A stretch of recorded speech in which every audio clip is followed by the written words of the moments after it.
আলাইকুম রহমতুল্লাহ বারাকাতুহু।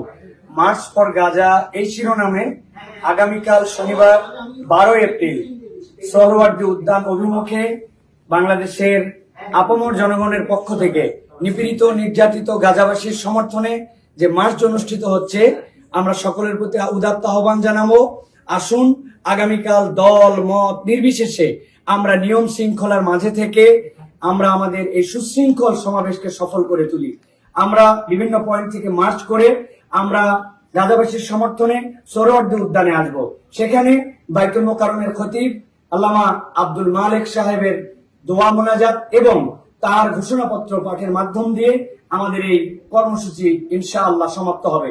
সকলে যে যার অবস্থান থেকে চূড়ান্ত শৃঙ্খলাকে রেখে আমরা নেমে আসি। আবহাওয়ার বৈপরীত্য আমরা অনেকাংশে দেখতে পাচ্ছি, কিন্তু গাজাবাসীর সমর্থনে এই আবহাওয়া, এই প্রতিকূলতা, এই বৃষ্টি কোনো কিছু ইনশাল্লাহ আমাদের বাধা হয়ে উঠবে না। দেশবাসী এরকম ভাবে একটি ইস্যুতে সকলে এর আগে কবে সম্মিলিত হয়েছিলেন আমাদের ঠিক জানা নাই। আমরা সকলের প্রতি উদাত্ত আহ্বান জানাবো, আমরা শৃঙ্খলাবদ্ধ ভাবে এই মার্চ ফর গাজাকে সফল করার জন্য সকলে এগিয়ে আসি ইনশাআল্লাহ।